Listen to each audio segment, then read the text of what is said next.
there have been standards extant in the insurance industry for as long as it's been a cohesive industry. That's everything from actuarial standards to wording standards to claims handling standards. Some of this is influenced by legislation and regulation, of course. But catastrophe modeling is really one of the few places where a data standard has bubbled to the surface, because you need to be able to describe these things for modeling purposes. And that arose out of the individual creativity of different model providers and different model developers. So, and oftentimes, although the intent was to understand what the economic impact of an event might be, it sort of, the design came into the industry as opposed to the industry handling the design.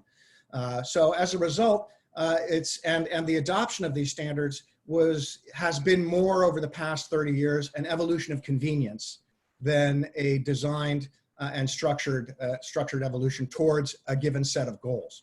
So in terms of looking at standards, this is one of the few areas where I think, or it's one of the most active areas in terms of people arguing over how do you describe something, what's the right way to do it, and how do we describe these things to each other. This is also an area in the industry where trading partners exchange data probably much more richly than in other areas. If you think of the nature of a reinsurance placement and the contents of that back in 1989 and the contents of that in 1999 and 2009, you're looking at three very, very different pictures. Open versus proprietary, this is a balancing act. One of the ways that we're thinking about things right now is in terms of four design precepts: choice, transparency, efficiency, and innovation.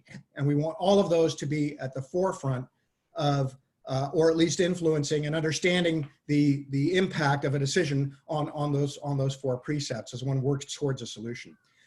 In terms of open standards, that makes a lot of sense for a lot of reasons, particularly on the transparency and efficiency side of things. You have to be careful though, because if that open standard becomes a mandate, then suddenly you're starting to put constraints in. You're starting to constrain choice, and that's going to impact the ability for innovation to be as liquid as we want it to be.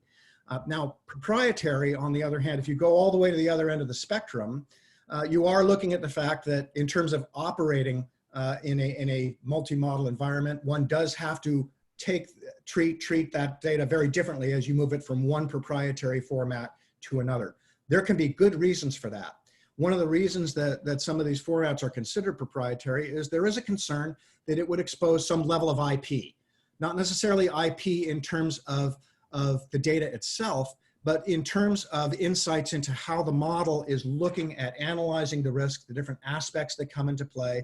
And there's a secret sauce element to some of this that could come to the fore. And one, as a model developer, one would not necessarily want the competitor to see that and say, ah, now I understand why you use 3 factors to describe this aspect.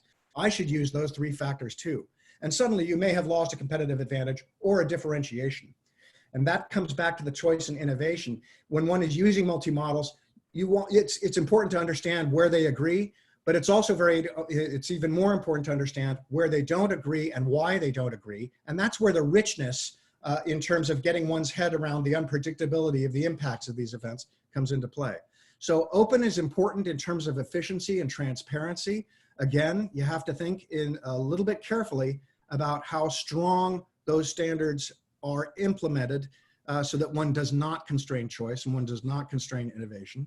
But at the same time, you have to respect the proprietary elements. I would love, as a model consumer, the part of me that thinks that way says, I would love for there to be some proprietary aspects to different models because they're doing something special and I want to see those differences. So that's important. Getting those to balance out in terms of actual operations, again, you have to be careful, and the community has to think pretty carefully about where these hazy boundaries lie. There is a lot of reason to say that, particularly for a complex commercial organization, they probably don't understand what happens. They just know that they have to provide this data. Here's my table with my schedule of values, and it's got most of the information that you want. I think that's the information that you want, et cetera. And you do with it what you need to do in order to underwrite my risk. But if there was more feedback, if the feedback loop was more complete, I think that, that would be a benefit to all. And that's actually coming back to standards. That's where you could get much more robust confidence in the fidelity of data. If it originates from, if the originator understands what you're seeking to do and actually collects that data on site in a way that you can consume it, you've got a very clean audit trail, very strong line of fidelity down the food chain.